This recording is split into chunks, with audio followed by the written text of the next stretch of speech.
ఇవాళ ప్రసన్న అక్కయ్య అని ఒక అక్కయ్య వచ్చారు. ఆ అక్కయ్య చదువుతారు మురళి అనేటువంటిది. ఓం శాంతి.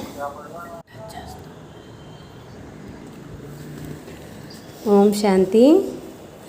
బాబా బాబా చెప్తున్నారు, మధురమైన పిల్లలు, మీరు తండ్రి వద్దకు వచ్చారు కదా. మీరు నిద్రపోయినటువంటి మీ అదృష్టాన్ని మేలుకొల్పడం కోసం బాబా మీ దగ్గరికి వచ్చారు. అదృష్టం మేలుకోవడం అంటే విశ్వానికి యజమానిగా అవ్వడం. ప్రశ్న: ఏ యొక్క మందు మీ పిల్లలకి తండ్రి సమానంగా బుద్ధివంతులుగా తయారు చేస్తుంది? ఏ యొక్క మందు మీ పిల్లలకి తండ్రి సమానంగా బుద్ధివంతులుగా తయారు చేస్తుంది? ఇది చదువు ఉంది. జవాబు: ఇది చదువు ఉంది. మీ పిల్లల యొక్క బుద్ధి, మీ పిల్లల యొక్క బుద్ధి యొక్క మందు ఏమిటంటే ఈ చదువే. అది ఎవరైతే రోజు చదువుకుంటారో, అంటే ఈ మందుని ఎవరైతే తీసుకుంటారో వాళ్ళ బుద్ధి పారసుగా అయిపోతుంది. పారసనాథుడైనటువంటి భగవంతుడు అంటే మన తండ్రి. ఏదైతే బుద్ధిమంతుల యొక్క బుద్ధి ఉందో అది ఆయన మనల్ని తన సమానంగా పారస్ బుద్ధిగా తయారు చేస్తున్నారు.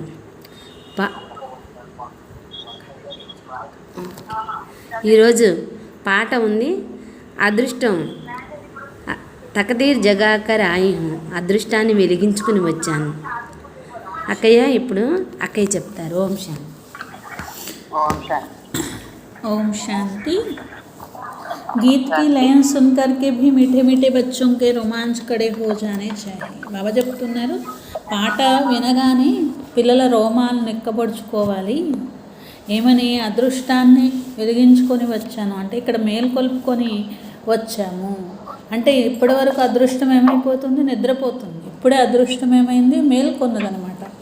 కాబట్టి మీ రోమాలు ఎంత నెక్కబడుచుకోవాలి? మా అదృష్టం ఇప్పుడు మేల్కొన్నది, మేము ఎంత అదృష్టం తయారు చేసుకుంటున్నాము. यह కామన్ గీత్ పరంతు ఇన్కా సార్ और कोई नहीं जानते. ఇది మామూలు ఒక సాధారణమైన పాట కావచ్చు, కానీ దీని సారం మీకు మాత్రమే తెలుసు. ఎంత గొప్ప అదృష్టం మాకు తయారవుతుంది. బాబా ఎలాంటి అదృష్టాన్ని తయారు చేస్తున్నారు, ఎన్ని జన్మలకు తయారు చేస్తున్నారు, ఎంత గొప్ప అదృష్టము అని మీకు సారం తెలుసు. కాబట్టి అసలు సంతోషంతో రోమాలు నిక్కబడుచుకోవాలని బాబా అంటున్నారు. పాపి ఆకర్ గీత్ శాస్త్ర ఆది కా అర్థ సమझाते हैं. పాటలు కావచ్చు, శాస్త్రాలు కావచ్చు, వాటిలో ఏ సారం ఉంది అసలు అనేటువంటిది బాబా తెలియచేస్తున్నారు. మధురాతి మధురమైన పిల్లలు, మీకు తెలుసు కలియుగంలో అందరి అదృష్టం ఎలా ఉందంటే నిద్రపోతుంది అని బాబా అంటున్నారు. ఇప్పుడు మీ అదృష్టం ఏమైందంటే మేల్కొన్నది అంటున్నారు. మరి సత్యుగంలో అందరి అదృష్టం ఎలా ఉంటుంది? మేల్కొనే ఉంటుంది కదా, ఎందుకంటే ఇక్కడ తయారు చేసుకుంటారు కాబట్టి అక్కడ మేల్కొని ఉంటుంది అంటున్నారు. అలా నిద్రపోయే అదృష్టాన్ని బాబా వచ్చి మేల్కొల్పుతున్నారు, శ్రీమతాన్ని ఇస్తున్నారు. తద్బీర్ బనానే వాలా ఏకహీ బాప హై. అదృష్టం తయారు చేయగలిగే వాళ్ళు ఎవరున్నారు? అసలు ఒక్క భగవంతుడు తప్ప ఇంకా ఎవరి అదృష్టాన్ని తయారు చేయలేరు. ఎందుకంటే చేసుకోవడం ఏమన్నా వస్తుందేమో కానీ చేయించడం రాదు కదా ఎవరికి. ఒకవేళ బాబా డైరెక్షన్ ఇచ్చారు, దాని ప్రకారం పిల్లలు చేసుకోగలుగుతారు. అంతేగాని చేయించడం అంటే అసలు ఫస్ట్ భగవంతుడు నేర్పిస్తేనే కదా అదృష్టం అనేది మేలుకొనేది తయారయ్యేది. కాబట్టి శ్రీమతం అనేటువంటిది ఇచ్చేవారు ఒక్క బాబా, అదృష్టాన్ని తయారు చేసేవారు ఒక్క బాబా. శ్రేష్టంగా పిల్లల అదృష్టాన్ని తయారు చేస్తున్నారు. జైసే బచ్చే पैदा होते हैं और तकदीर जग जाती है. ఏ విధంగా చూడండి, పిల్లలు జన్మ తీసుకోవడంతో ఇంకా వాళ్ళ అదృష్టం అనేటువంటిది వాళ్ళు ఏది తయారు చేసుకొని వచ్చారో అది మేల్కొన్నట్లే కదా, దాన్ని వాళ్ళు పొందుతూ ఉంటారు కదా. పిల్లలు జన్మ తీసుకోగానే తెలిసిపోతుంది వాళ్ళు ఎంత అదృష్టవంతులు. అంటే ఎక్కడ జన్మ తీసుకున్నారు, ఎలా జన్మ తీసుకున్నారు అనే దాన్ని బట్టి వాళ్ళ అదృష్టం ఎంతో తెలిసిపోతూ ఉంటుంది కదా. అట్లా ఉన్నది ఉన్నట్లుగా మళ్ళీ ఇక్కడ బేహద్ విషయాలు బాబా వినిపిస్తున్నారు. కల్పకల్పం కోసం పిల్లల అదృష్టాన్ని బాబా వచ్చి మేల్కొల్పుతున్నారు, పావనంగా తయారు చేస్తున్నారు. పావనమైన గృహస్థాశ్రమము అని అంటారు. ఆశ్రమము అనే మాట ఎక్కడ వాడతారు? పవిత్రమైన దానికి వాడతారు. పవిత్రమైన గృహస్థాశ్రమము అంటారు. అగెనెస్ట్ ఫిర్ హే, మరి దానికి వ్యతిరేకమైనది ఏంటి? అపవిత్రమైన పతితమైన గృహస్థ ధర్మము అంటారు. ఆశ్రమ్ నహి కహెంగే గృహస్థ ధర్మంతో సబ్కా హై హి. బాబా అంటారు ఆశ్రమము అని కాకపోయినా గృహస్థ ధర్మము అక్కడ పవిత్రంగా ఉంటుంది, ఇక్కడ అపవిత్రంగా ఉన్నది అంటున్నారు. గృహస్థము అంటే అక్కడ జంతువులు కూడా ఉంటూ ఉంటాయి కదా. తో బచ్చేతో సబ్ पैदा करते ही है, పిల్లలకి అందరూ జన్మనిస్తూ ఉంటాయి కదా.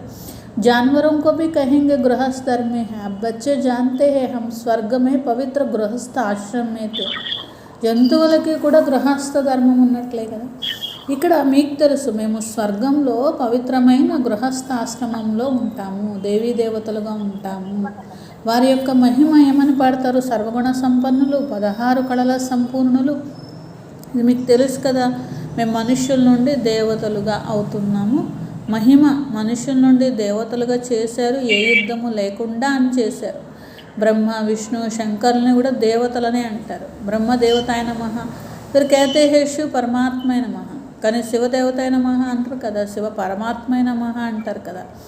ఇప్పుడు మనుషుల నుండి దేవతలుగా చేశారు అంటే పరమాత్ముడు చేయాలి, కానీ దేవతలను తయారు చేయరనే కదా ఇక్కడ అర్థము. ఇప్పుడు దీని అర్థం మీకు తెలిసింది. అక్కడ భక్తిలో అయితే తెలియక అంధశ్రద్ధతో ఏదో ఒకటి చెప్తూ వచ్చారు. శంకర దేవతాయ నమః అంటూ ఉంటారు. శివుని కోసం శివదేవతాయ నమః అంటారు కదా, శివ పరమాత్మాయ నమః అన్నారు. తేడా ఇక్కడే తెలిసిపోయింది కదా. దేవత హోగయా యహ పరమాత్మ హోగయా. మరి శంకరుడేమో దేవత ఉన్నారు, వీరేమో పరమాత్మ ఉన్నారు. శివ और శంకర్కు ఏక కెహనహి సక్తే. శివుడు శంకరుడు ఒక్కటే అని అనడానికే వీల్లేదు. ఇక్కడే తెలిసిపోయింది తేడా అనేది మీకు తెలుసు. పత్తర్ బుద్ధిగా మేము ఉండేటువంటి వారిని ఇప్పుడు పారస్ బుద్ధిగా మేము తయారవుతున్నాము. దేవతల్ని పారస్ బుద్ధి అని అంటారు కదా, పత్తర్ బుద్ధి అన్నారు కదా. డ్రామానుసారంగా రావణ రాజ్యంలో దేవతలే మెట్లు దిగుతూ వచ్చారు. పారస్ బుద్ధి నుండి దిగి ఏమయ్యారు? పత్తర్ బుద్ధిగా అయిపోయారు. అందరికీ బుద్ధి ఇచ్చేటువంటి వారు బుద్ధివాన్కే బుద్ధివాన్ ఎవరు? భగవంతుడు. ఇప్పుడు మీ బుద్ధిలో శక్తి లభిస్తుంది. బాబా పారస్ బుద్ధిగా తయారు చేస్తున్నారు. అందుకే కదా ఇవన్నీ ఆలోచిస్తున్నారు. ఏది కరెక్టు, ఏది తప్పు, ఏది చేయాలి, ఏది చేయకూడదని ఆలోచిస్తున్నారు కదా. అక్కడ పారస్నాథ మందిరము అనేటువంటిది కూడా ఉంటుంది కదా. పెద్ద పెద్ద మేళాలు కూడా జరుగుతూ ఉంటాయి. ఈ విషయం వాళ్ళకి తెలియదు. పారస్నాథుడు అసలు ఎవరు తయారు చేసే బాబా కదా ఫస్ట్. ఆ తర్వాత మరి తయారయ్యేటువంటి పిల్లలు పారసుగా తయారు చేస్తున్నారు. బుద్ధివాన్లకే బుద్ధిని ఇచ్చిందే భగవంతుడు. అంత తెలివైన వారికి ఆ తెలివి ఎవరిచ్చారు? భగవంతుడు ఇచ్చారు. అలా పారసుగా ఎవరు తయారు చేశారు? భగవంతుడు తయారు చేశారు. ఇప్పుడు మరి మీ బుద్ధికి ఈ శక్తి అనేది లభిస్తుంది. బాబా ఔషధం ఇస్తున్నారు బుద్ధిని శక్తిశాలిగా చేయడానికి. ఈ జ్ఞానం ఏంటిది? ఔషధం అన్నమాట. ఔషధం ఎలాంటి ఔషధము? బుద్ధిని తెలివైన బుద్ధిగా చేయడానికి బాబా ఇక్కడ ఔషధం ఇస్తున్నారనమాట. మీ బుద్ధి ఎంత మారిపోతుందో చూడండి అంటున్నారు బాబా. అంటే ఇంతవరకు చూడండి భక్తి మార్గంలో అజ్ఞానంలో దేహభ్రాంతిలో ఉంది. ఇప్పుడు ఎంత మారిపోతుంది? మొత్తం అంతా మారిపోతుంది కదా, తలక్రిందులు అయిపోయినంత మారిపోతుంది అసలు. ఇది ముళ్ళ అడవి ఉన్నది. ఎంత దుఃఖ పెట్టుకుంటూ ఉంటారు మనుషులు ఒకరికొకరు. తమో ప్రధానమైన రౌరవ నరకము అంటారు. గరుడ పురాణమేతో బహుత్ రోచక్ బాతే లిఖ్ दी है. గరుడ పురాణంలో ఎంతో రోమాంచితమైన విషయాలు అనేవి రాశారు. ఇప్పుడు పిల్లలకు బుద్ధి యొక్క శక్తి అనేది బాబా ఇస్తున్నారు కదా. బేహద్ బాబా ఈ ఔషధం ఇస్తున్నారు. ఇది చదువు ఉన్నది, ఇది అమృతం ఉన్నది, జ్ఞానం, అలాగే ఇది ఔషధం కూడా ఉన్నది అంటున్నారు బాబా. కోయి జల్ అది హై నహి. అమృతం అంటే నీళ్ళలాగా పోసేది కాదు, జ్ఞానమే అమృతం. ఈ రోజుల్లో చూడండి ప్రతిదానికి అమృతం అని పేరు పెట్టేస్తారు. గంగాజలం అంటే అమృతం అంటారు. మరి అమృతం అయితే తాగితే దేవతలు అవ్వాలి కదా. అక్కడ దేవతలు ఉన్నారనుకోండి, విగ్రహాలు ఉన్నాయనుకోండి, కాళ్ళు కడిగి ఆ విగ్రహాలకు కాళ్ళు కడిగిన దాన్ని కూడా అమృతం అంటూ ఉంటారనమాట. ఇట్లా రకరకాల ప్రతిదానికి అమృతమే. గంగకి అమృతమే, దేవతల కాళ్ళు కడిగి నీళ్లు అమృతమే. నిజంగా అవన్నీ అమృతం ఎట్లా అవుతాయి? ఇది కూడా మనుషులు ఆలోచించట్లేదు. ఏ బుద్ధిసే సమజ్నేకి బాతే హే. ఇవి మీరు బుద్ధితో ఆలోచించుకుంటే తెలుస్తుంది అంటున్నారు. యహ అంజలి అమృత్ హే వ పతిత్ పావని గంగా కా జల్ అమృత్ హే. అంజలి జో దేతే హే వహ ఐసే నహీ कहते कि या पत्तों को पावन बनाने वाला गंगा जल के लिए कहते हैं पतित पावन। कहते भी है मनुष्य मरे तो गंगा जल मुख में हो। दिखाते हैं अर्जुन ने बाण मारा फिर अमृत जल पिलाया। బాబా అంటున్నారు అక్కడ చూడండి వాళ్ళు ఇచ్చే తీర్థం ఏమన్నా అమృతమా, లేకపోతే గంగా నీళ్ళు ఏమన్నా అమృతమా? కనీసం తీర్థం ఇచ్చేటప్పుడు ఇది పతితం నుండి పావనంగా చేస్తుందని చెప్పరు, కానీ గంగ నీళ్ళకైతే ఏకంగా పతితం నుండి పావనంగా చేసేస్తుందని చెప్పేస్తారనమాట. कहते भी है మనుష్య మనతో గంగాజల్ ముఖమే హో. మనుషులు చనిపోతే గంగాజలం నోట్లో ఉంటే వాళ్ళు అమరులైపోతారనో, లేకపోతే పావనం అయిపోతారనో, దేవతలు అయిపోతారనో, లేకపోతే స్వర్గానికి వెళ్ళిపోతారనో, ఇలా రకరకాలుగా చెప్తూ ఉంటారనమాట. అందుకని అక్కడ భీష్మ పితామహ కథ చెప్పినప్పుడు ఏమంటారు, అర్జునుడు బాణం వేస్తే లోపలికి వెళ్ళది, అప్పుడు నీళ్ళు వచ్చినాయి. ఆ నీళ్ళు ఏంటి, దాని పేరు మళ్ళీ అమృతం అనమాట. అమృతం వచ్చింది అని అంటూ ఉంటారు, అది తాగించారు అని అంటూ ఉంటారనమాట. బాబా అన్నారు ఇట్లా నేలలో బాణాలు వేసి భూమిలోంచి నీళ్లు తీసుకొచ్చి అవి తాగితే అదేం అమృతం కాదు, లేకపోతే మీరు బాణాలు వేయాల్సిన అవసరం అనేది లేదు అంటున్నారనమాట. एक गांव है जहाँ बाणों से लड़ते हैं, वहाँ तो राजा को ईश्वर का अवतार कहता है. ईश्वर का अवतार तो कोई हो नहीं सकता. ఇట్లాంటి మూఢనమ్మకాలు ఎంత ఉంటాయి ప్రపంచంలో. ఏ విధంగా భూమి లోపల నుండి వాటర్ ఎలాగో వస్తుంది అనమాట, కానీ ఏం చేస్తారు, అర్జునుడు బాణం వేశాడు, గంగ వచ్చేసింది అక్కడికి, ఆ నీళ్లు భీష్ముడు తాగేశాడు, అది అమృతం అని ఇట్లాంటి కథలు చెప్తారు. ఒక గ్రామం ఉంటుందంట, ఆ గ్రామంలో బాణాలతో యుద్ధం చేసుకుంటూ ఉంటారంట. అక్కడ ఉన్న రాజు ఎవరైతే ఉంటారో ఆయన ఈశ్వరుడు అని అవతారము, ఆయన ఈశ్వరుడే మా రాజుగా పుడతారు అని వాళ్ళు భావిస్తారు. ఇక వాళ్ళకి ఎవరు చెప్పాలి, ఆయన ఈశ్వరుడు కాదు అని చెప్తే వాళ్ళు ఊరుకుంటారా, నమ్ముతారా? నమ్మరు కదా. ఆ రాజే ఈశ్వరుడు అని వాళ్ళు అనుకుంటారు. అసలు మరి బయట ఉన్న వాళ్ళకి అర్థమవుతూ ఉంటుంది ఆయన ఈశ్వరుడు ఏంటి, ఆయన అవతారం ఏంటి అని. కానీ వాళ్ళు అలాగే రాసుకున్నారు, అలాగే ఒప్పుకుంటారు, అది తప్ప ఇంకెవడు చెప్తే వినరనమాట. కానీ అలాగే ప్రపంచంలో కూడా మనుషులు అలాగే అయిపోయారు కదా. సత్యాతి సత్యమైన సద్గురువు ఒక్కరే ఉంటారు. సద్గతిని ఇవ్వకుండా వాళ్ళని సద్గురువులని ఎలా అంటారు? సర్వుల సద్గతి దాత ఒక్క బాబానే. ప్రపంచంలో వాళ్ళు సద్గురువులు ఎలా అయ్యారు? అసలు అందరు ఆత్మల్ని తీసుకువెళ్ళేవారు సద్గురువు. అలాంటప్పుడు వీళ్ళందరూ గురువులు ఎలా అవుతారు, సద్గురువులు ఎలా అవుతారు? ఇది ఆలోచించాలి కదా. బాప్కే శివాయ వాపస్ కోయి భీ లే జా నహీ సక్తా. బాబా తప్ప వాపస్ ఎవ్వరు తీసుకొని వెళ్ళలేరు. ఇంకా ఏమంటారు, బ్రహ్మలో లీనమైపోతాము అంటారు. అలాంటి విషయం కూడా ఉండవు. ఇది నాటకం తయారైంది. సృష్టి చక్రం అనాదిగా తిరుగుతూనే ఉంటుంది. వరల్డ్ యొక్క హిస్టరీ, జాగ్రఫీ ఎలా రిపీట్ అవుతుంది ఇది కూడా మీకు తెలుసు అని బాబా అంటున్నారు. తో యహ కోయి నహీ జాంతా మనుష్య అర్థాత్ ఆత్మయే అప్నే బాప్ రచయితకు భూల్ గయే హై. మనుషులు తన తండ్రినే మర్చిపోయారు. అందుకే బాప్ కభీ గాడ్ ఫాదర్ నహీ కహే. హద్దు తండ్రిని ఎప్పుడు కూడా గాడ్ ఫాదర్ అని అనరు కదా. గాడ్ ఫాదర్ అంటే ఎంతో రెస్పెక్ట్గా దాన్ని ఉచ్చరిస్తూ ఉంటారనమాట. తో మళ్ళీ ఏమంటారు, ఆయనే పతిత పావనుడు, దుఃఖహర్త సుఖకర్త అని అంటూ ఉంటారు కదా. ఒకవైపు దుఃఖాలు హరించేవారు సుఖకర్త అని చెప్తూ ఉంటారు, మళ్ళీ దుఃఖం వస్తే ఎవరికైనా ఏదైనా అయితే ఇదంతా భగవంతుడే ఇచ్చారని చెప్పేసేసి నింద కూడా చేస్తూ ఉంటారన్నమాట. ఎవరైనా చనిపోయారనుకోండి, ఆ భగవంతుడు తీసుకెళ్ళిపోయాడు అని అంటూ ఉంటారు, లేకపోతే ఆ భగవంతుడే నాకు దుఃఖం ఇచ్చారంటూ ఉంటారన్నమాట. మళ్ళీ ఒకవైపు ఏమో దుఃఖహర్త సుఖకర్త అంటారు, సుఖము దుఃఖము రెండు ఇస్తారు అని చెప్తూ ఉంటారు. ईश्वर ने हमारा बच्चा ले लिया, यह क्या किया? अब महिमा एक गाते हैं और फिर कुछ होता है तो ईश्वर को गालियाँ देते हैं. ఒకవైపేమో దుఃఖాలు హరిస్తారని మహిమ చేస్తారు, ఏదైనా దుఃఖం వస్తే మళ్ళీ నన్నే తిడతారు అని బాబా అంటున్నారు. నాకేం అవసరం, వాళ్ళ పిల్లల్ని తీసుకెళ్లాల్సినటువంటి అవసరం ఏముంది? कहते भी है ईश्वर ने बच्चा दिया फिर अगर उसने वापस ले लिया तो तुम रोते क्यों हो? బాబా అంటున్నారు, మనుషులు చూడండి, భగవంతుడే పిల్లల్ని ఇచ్చారు అని అన్నారు, మరి తీసుకెళ్ళిపోతే ఏడవడం ఎందుకు? ఇంకా ఆయన ఇచ్చిన ఆయన తీసుకెళ్ళిపోయారు కదా. ఇలా రకరకాలుగా మనుషులు అనుకుంటూ ఉంటారు. ఈశ్వరుడి దగ్గరికి వెళ్ళారని సంతోషపడచ్చు కదా. మరి సత్యుగమే కభీ కోయి రోతే నహీ హై. సత్యుగంలో ఇలా ఎవ్వరూ ఏడవరు. ఒకవేళ ఎవరైనా శరీరం వదిలారు అయితే ఏడుస్తారా ఏంటి అని బాబా అంటున్నారు. బాప్ సమझाते रोने की तो कोई दरकार नहीं, ఆత్మ को अपने हिसाब किताब अनुसार जाए दूसरा पार्ट बजाना है. ఏడ్చే అవసరమే లేదు. ఆత్మకి తన లెక్క ఖాతాని పూర్తి చేసుకొని ఇంకో జన్మలోకి వెళ్ళాల్సి ఉంది కాబట్టి ఆత్మ లెక్క ఖాతాని పూర్తి చేసుకొని వెళ్ళింది. వెళితే ఏడ్చే విషయం ఏముంది అని బాబా అంటున్నారు. జ్ఞానం లేని కారణంగానే మనుషులు ఎంత ఏడుస్తారో చూడండి. అసలు కొందరు ఎంత ఏడుస్తారంటే ఏడ్చి ఏడ్చి పిచ్చివాళ్ళు అయిపోతూ ఉంటారనమాట. ఇక్కడ బాబా ఏమంటారు, తల్లి మరణించినా హల్వా తినాలి, భార్య మరణించినా హల్వా తినాలి అని. అంటే ఇక్కడ దుఃఖపడద్దు అని బాబా అంటారు. నష్టో మోహాగా ఉంటేనే కదా ఏడవకుండా ఉంటారు. మాకు ఒక్క శివ్ బాబా తప్ప ఇంకెవరూ లేరు, వారే మా తండ్రి, వారే మా టీచర్, ఒక్క బాబా తప్ప ఇంకెవరూ లేరు అని.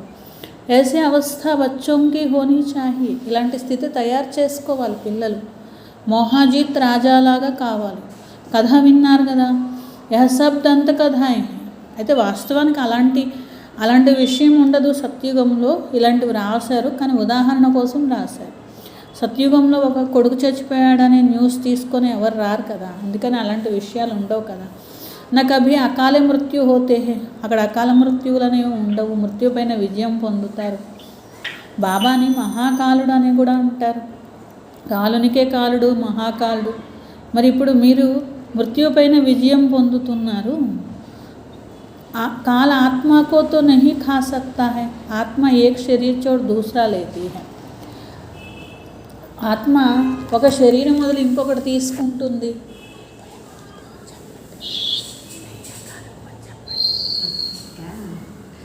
यह चीज़ नहीं है. मनुष्य महिमा गाते रहते, समझते कुछ भी नहीं. అచ్యుతం కేశవం ऐसा कहते, अर्ध कुछ नहीं समझते हैं. బాబా అంటున్నారు, మృత్యువు అనే ఒకళ్ళు ఉంటారేంటి, వచ్చి అందరినీ తీసుకెళ్తూ ఉంటారేంటి, అది కూడా కరెక్ట్ ఏం కాదు కదా. ఒకళ్ళు వచ్చి తీసుకెళ్ళటము అలాంటిది ఏముంది. ఆత్మ తనంతట తానే శరీరం వదులుతుంది, మళ్ళీ కర్మలానుసారంగా వెళ్ళి ఇంకొక చోట జన్మ తీసుకుంటుంది. ఒకళ్ళు వచ్చి తీసుకెళ్ళి మళ్ళీ పంపించడాలు అలాంటివి ఏమీ ఉండవు. మనుషులు రకరకాలుగా భావిస్తూ ఉంటారు, మహిమ పాడుతూ ఉంటారు, దాని అర్థాలు కూడా తెలియకుండా ఒక కంఠస్థంలాగా పాడేస్తూ ఉంటారు. అచ్యుతం కేశవం ఇట్లా రకరకాలుగా నామాలు తీసుకొని పాటలాగా పాడుతూ ఉంటారు, వాటి అర్థాలే తెలియవు. బిల్కుల్ హీ మనుష్య సమజసే బాహర్ హో గయే హే. పూర్తిగా అసలు మనుషులు తెలివి అనేటువంటిది అస్సలు లేకుండా అయిపోయింది కదా. 5 వికారాలు మీ బుద్ధిని ఎంత ఖరాబ్ చేసాయో చూడండి అని బాబా. 5 వికారాలు ఖరాబ్ చేయడం వల్లే కదా అసలు ఆత్మకి ఏం చేస్తుందో కూడా తెలియట్లేదు కదా. ఏం పాడుతున్నారు, ఏం చేస్తున్నారు, ఏం కర్మలు చేస్తున్నారు, ఏమీ తెలియట్లేదు. కిత్నే మనుష్య బద్రీనాథ్ సప్పరా జాతే रहते. బద్రీనాథ్ వెళ్తారు, అక్కడికి వెళ్తారు, ఇక్కడికి వెళ్తారు. ఆజ్ 2 लाख గయే, 4 लाख గయే, లెక్కలు చెప్తారనమాట. ఇవాళ 2 లక్షల మంది దర్శించుకున్నారు, ఇవాళ 4 లక్షల మంది దర్శించుకున్నారు. దర్శించుకొని ఏంటి లాభం ఏముంది. బడే బడే ఆఫీసర్స్ भी जाते हैं तीर्थ करने. పెద్ద ఆఫీసర్లు కూడా చూడండి తీర్థస్థానాలు వెళ్తే పుణ్యం అని చెప్పి అక్కడ ఏమొస్తుందో ఏమీ తెలియదు కానీ మొత్తానికి తీర్థస్థానాలకు వెళ్ళి వస్తూ ఉంటారనమాట. తుమ్తో జాతే నహీ హో, మీరైతే వెళ్ళరు కదా, ఎందుకంటే వాళ్ళలాంటి అజ్ఞానం లేదు కదా మీకు. వా కహేంగే యా బీకేతో నాస్తిక్ హే క్యోంకి భక్తి నహీ కర్తే. అందుకనే బయట ఏమనుకుంటారు, వీళ్ళు భక్తి చేయరు, వీళ్ళు నాస్తికులేమో అనుకుంటూ ఉంటారు. కానీ మీకు తెలుసు కదా అసలైనటువంటి విషయం, మీరు ఎందుకు వెళ్ళరు అనేది మీకు తెలుసు. तुम फिर कहते हो जो भगवान को नहीं जानते वो नास्तिक है. వాళ్ళు అనుకుంటారు వీళ్ళు తీర్థయాత్రలకు వెళ్ళరు, బీకేలు నాస్తికులు అని అనుకునేవ్వండి. వాళ్ళకు భగవంతుడు తెలియదు, వాళ్ళు నాస్తికులు అని మీరు అనుకోండి. బాప్కోతో కోయి నహీ జాంతే. బాబాని భగవంతుడి గురించి తెలియదు. ఎన్ని తీర్థయాత్రలు చేస్తే ఏం లాభం వస్తుంది, ఏమైనా పుణ్యం వస్తుందా, పోనీ లాభం వస్తుందా, ఏమీ రాదు. పోనీ భగవంతుడు దొరుకుతారా, దొరకరు. అయితే లాభం ఏముంది ఇంకా తిరిగి బాబాని గురించే వాళ్ళకి తెలియనప్పుడు. అనాథలు అటు ఇటు తిరుగుతూ ఉంటారు, వాళ్ళు తిరిగేదానికి లెక్కేముంది. అలాగే వాళ్ళు కూడా అలా తీర్థయాత్రలు చేస్తూ ఉంటారు, ఎందుకంటే తండ్రి ఎవరో తెలియదు వాళ్ళకి. కిత్నా ఆపస్మే లడితే झगड़ते रहते हैं.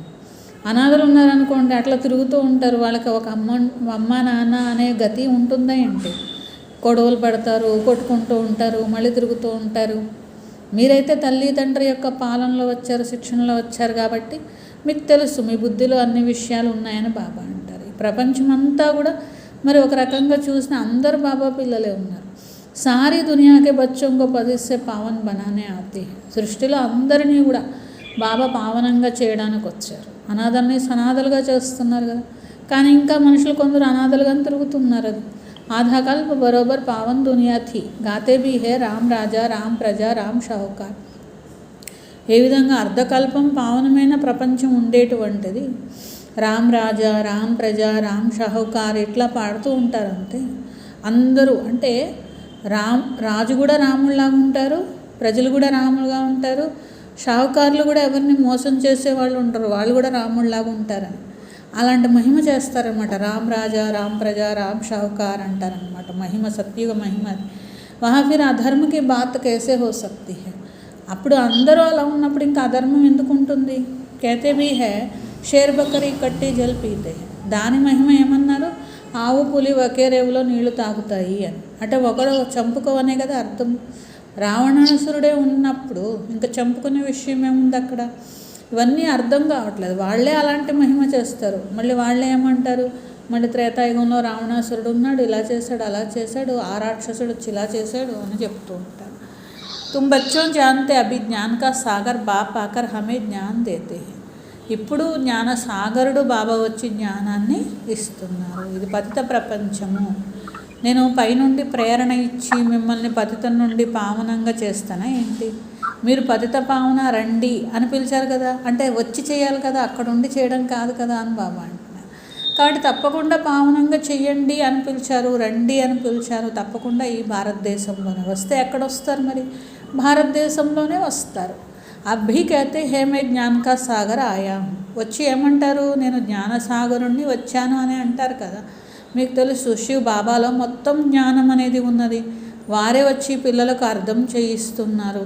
శాస్త్రాల్లో రాసినవన్నీ పుక్కిటి పురాణాలు. పిల్లలు రకరకాల పేర్లు పెట్టేశారు. వ్యాసుడు రాశారు, వ్యాస భగవానుడు అంటారు. వ్యాస భగవానుడు శాస్త్రం రాశాడు అంటారు.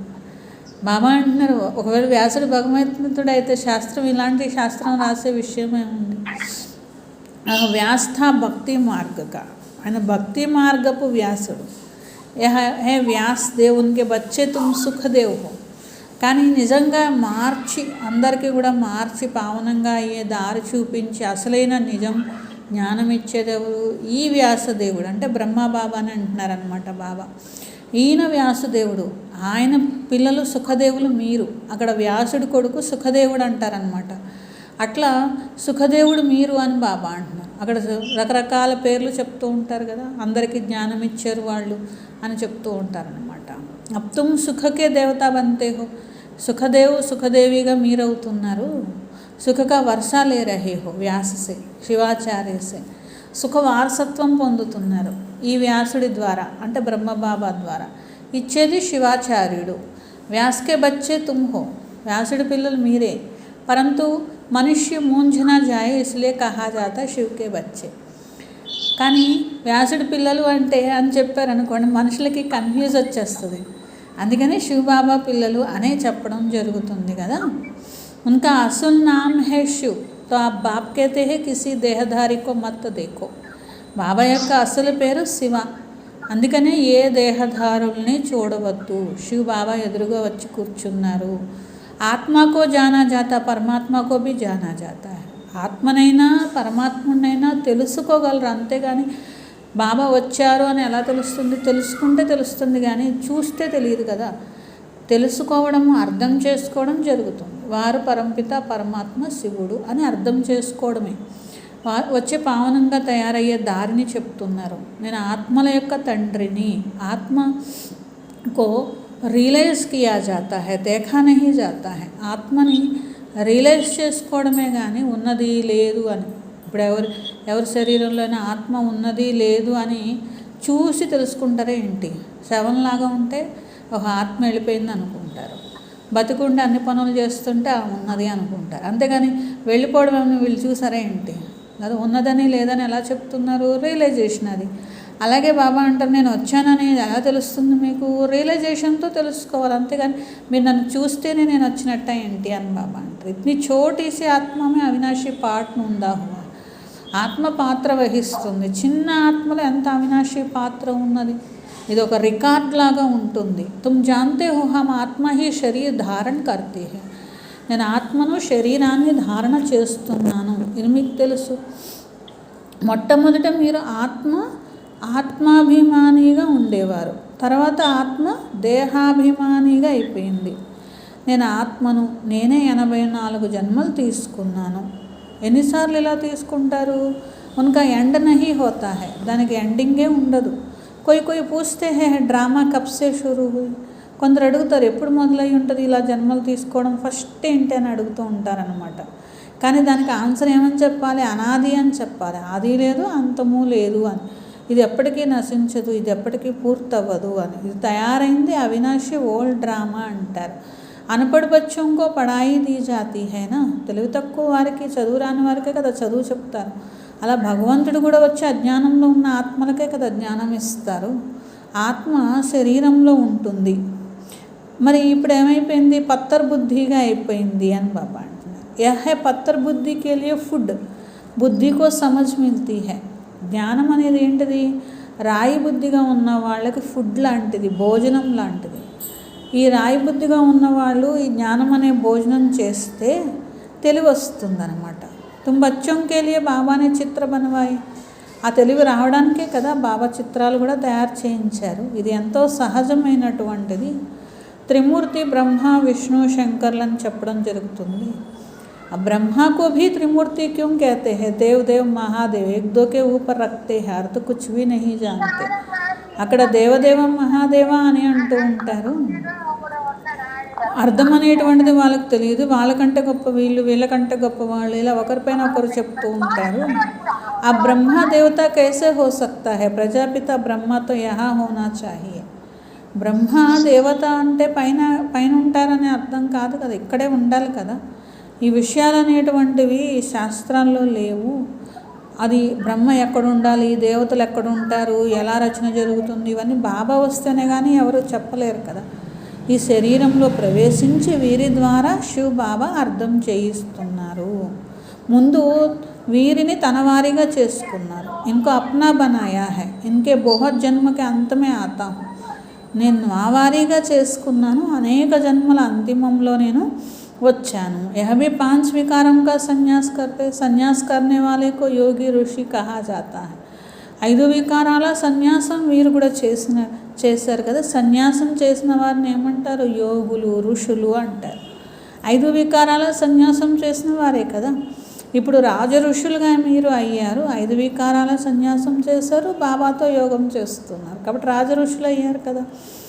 तो यह तुम तो राजयोगी, तुम प्रतिज्ञा करते हो. वह सन्यासी लोग तो घर बार छोड़ चले जाते हैं. మీరు రాజయోగిగా అయ్యారు, మీరు పవిత్రత ప్రతిజ్ఞ చేస్తున్నారు. అక్కడ సన్యాసులు అయితే అలా ఉండలేరు కదా, అందుకని ఇల్లు వాకులు వదిలేసి వెళ్ళిపోతూ ఉంటారు. స్త్రీ పురుషులు ఒకే చోట ఉన్నప్పటికీ కూడా ఇక్కడ ప్రతిజ్ఞ చేస్తారు, మేము వికారాలు వదిలిపెడతాము అని. ఇది ముఖ్యమైన విషయం కదా, వికారాలు వదిలిపెట్టడమే కదా. శివ్ బాబా రచయిత ఉన్నారు. మరి అందరూ పిల్లలు కొత్త రచన ఇప్పుడు బాబా వచ్చి రచన చేస్తున్నారు. వహ బీజ్ రూప సత్ చిత్ ఆనంద కా సాగర్, జ్ఞాన్ కా సాగర్. స్థాపన వినాశ పాలన కేసే కర్తే బాప్ జాన్తే. బీజరూపుడు సచ్చిదానంద సాగరుడు, మరి జ్ఞానసాగరుడు, స్థాపన వినాశనం పాలన ఎలా జరుగుతాయి ఇవన్నీ కూడా బాబా చెప్తున్నారు. పిల్లలకు తెలియదు కదా, బాబాకే కదా తెలుసు. ఫట్ సే కహ దేతే హై తుమ్ బీకే తో దునియా కా వినాశ్ కరేగి. अच्छा तुम्हारे मुख में गुलाब कहते हैं ना, यह तो विनाश के लिए निमित्त बनी है.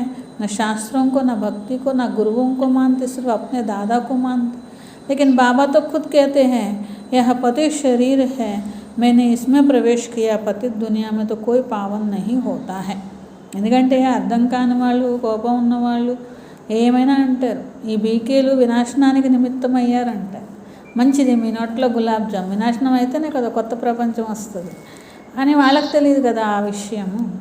ఏమంటారు? తిడతారనమాట. వీళ్ళు శాస్త్రాలు ఒప్పుకోరు, వీళ్ళు భక్తి చేయొద్దంటారు, వీళ్ళు గురువుల దగ్గరికి వెళ్ళొద్దంటారు, వీళ్ళ దాదా తప్ప ఇంకెవరు లేరు అంటూ ఉంటారనమాట. కానీ బాబా అంటారు ఈ దాదా కూడా కాదు కదా ఉన్నది, పతిత శరీరము.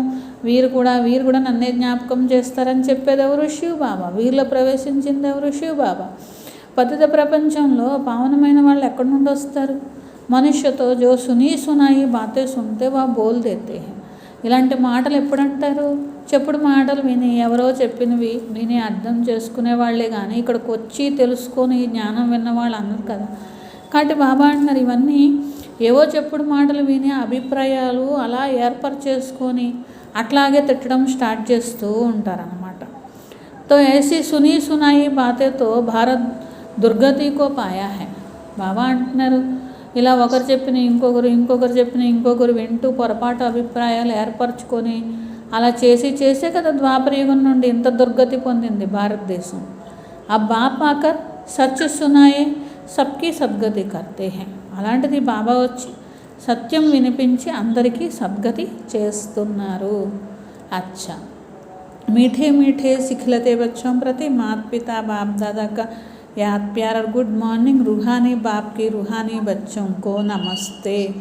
हम रूहानी बच्चों की रूहानी बाप दादा को याद प्यार गुड मॉर्निंग और नमस्ते. मेरा बाबा प्यारा बाबा मीठा बाबा शुक्रिया शुक्रिया शुक्रिया. धारणा कोसम फर्स्ट पॉइंट, बाप से सुख का वर्षा लेकर सुख का देवता बनना है. బాబా నుండి సుఖవారసత్వం తీసుకొని సుఖదేవతలుగా కావాలి, అందరికీ సుఖాన్ని ఇవ్వాలి.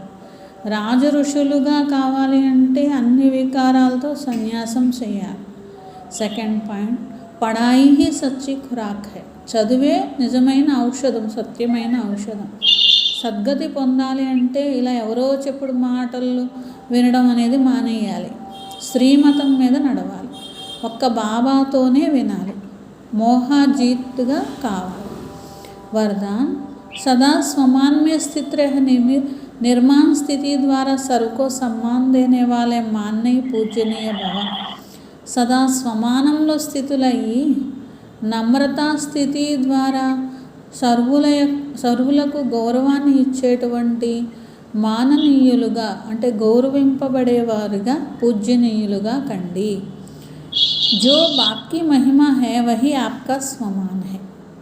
బాబా మహిమ ఏదుందో అదే స్వమానం మీది కూడా. స్వమానంలో స్థితులు అవ్వండి, అప్పుడు నమ్రత వస్తుంది. అప్పుడు సర్వుల ద్వారా స్వతహాగా మీకు గౌరవం లభిస్తుంది. మీరు స్వమానంలో ఉంటే నమ్రత వస్తుంది. నమ్రత వచ్చిన వాళ్ళకి అందరూ గౌరవిస్తారు. అదే ఒకవేళ మీరే గౌరవం నాకు కావాలి అనుకున్నారనుకోండి, ఎవరు ఇవ్వరు అని బాబా అంటున్నారు. మీరే సంపాదించాలి. ఎలా? నమ్రత ద్వారా संपादिंचाले. स्वमान में स्थित होने से मान का त्याग करने से सर्व के माननीय व पूजनीय बनने का भाग्य प्राप्त हो जाता है. గౌరవం కావాలంటే ఏం చేయాలి? స్వమానంలో స్థితి అవ్వాలి, గౌరవం త్యాగం చేయాలి.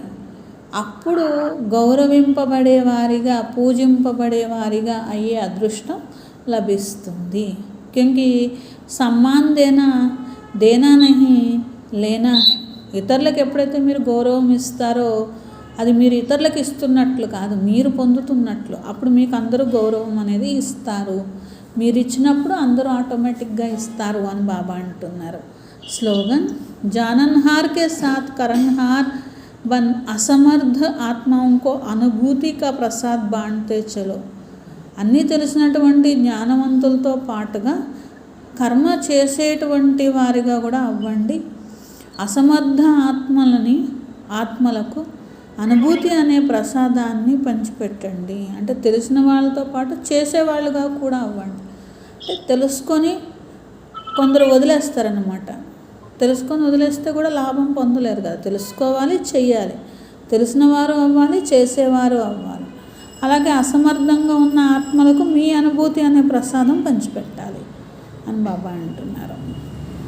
స్వమానము, నేను నమ్రత ద్వారా గౌరవనీయంగా పూజ్యనీయంగా అయ్యే ఆత్మను. నేను నమ్రత ద్వారా గౌరవనీయంగా పూజ్యనీయంగా అయ్యే ఆత్మను. నమ్రత ద్వారా గౌరవనీయంగా పూజ్యనీయంగా అయ్యే ఆత్మను. నమ్రత ఎలా వస్తుందన్నారు? స్వమానంతో వస్తుందన్నారు.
ఉమ్.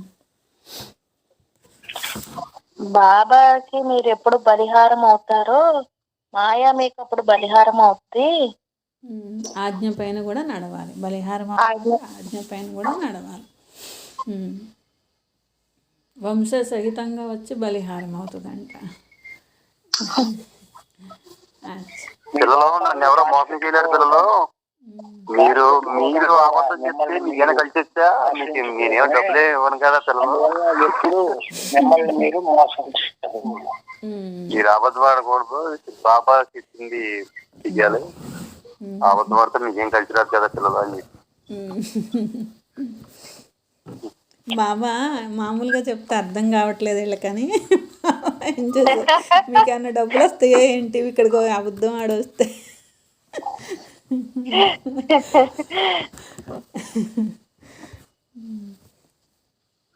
ఇంకా ఎందుకంటే ఆయన మోసం చేస్తాం. అసలే మనమే ఎంతటా ఎంతలో అలా భగవంతుడు మోసం చేసేదని ఉందండి అసలు. అందుకని అబద్ధం ఆడుతున్నారు అంటే బాబా ఏమన్నారంటే, ఎందుకు ఆడుతున్నారు, మీకు ఏమొస్తుందని ఆడుతున్నారు. మీరు నన్ను మోసం చేద్దామని అది కుదరదు. పోనీ మీకు ఏమన్నా డబ్బులు కలిసి వస్తాయా? రాదు. పోనీ భాగ్యం ఏమన్నా వస్తుందా? రాదు. ఎందుకు మీరు ఆ నియమం పాటించామని అబద్ధం ఆడితే మీకు ఏమొస్తుంది అన్నారు.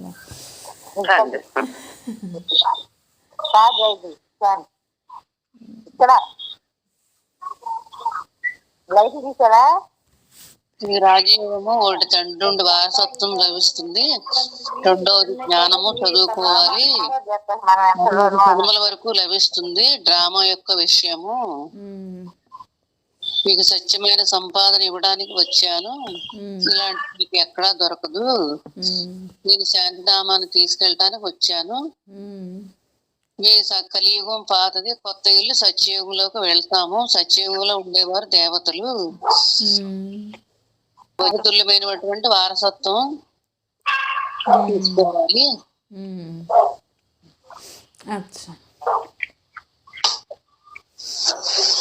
ఇంకా మీరు పవిత్రంగా ఇద్దరిని కూడా తమ సమానంగా చేసి పవిత్రంగా చెప్తారు బాబా. బాబా చెప్తున్నారు, భాగ్యాన్ని అదృష్టాన్ని తయారు చేసుకోవాలంటే నియమితంగా పనులు ఏం చేయకూడదు. బాబా ఆజ్ఞానుసారిగా నడుచుకోవాలి. బాబా చెప్తున్నారు, ఈ కల్పంలో ఒక్క మారేను బాబా ఈ జ్ఞానం తీసుకునేది. ఇప్పుడు ఉంటేనే కల్పకల్పం రాగలుగుతారు. ఇప్పుడు తెలుసుకోకపోతే మీరు ఎప్పుడు కల్పంలోనూ రాలేరు అని చెప్తున్నారు బాబా. బాబా పరంధామం నుంచి నిరాకార రూపంగా వచ్చి టీచర్ గా మనకి ఇవాళ జ్ఞానాన్ని చెప్తున్నారు. టీచర్ రూపంగా ఆత్మ ఏమీ పెద్దదవదు.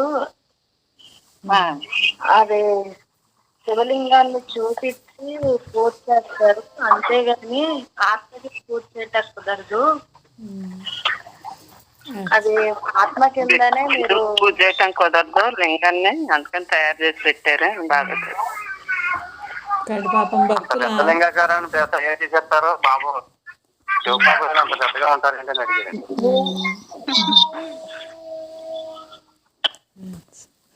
బాబా ఏమో ఎన్నో చెప్పేశారు అలా అలా అలా ప్రవాహంలో. సాగరం లాగా అలా చెప్పుకుంటా రియలైజ్ చేయించుకుంటా వెళ్ళిపోతారు అలాగా.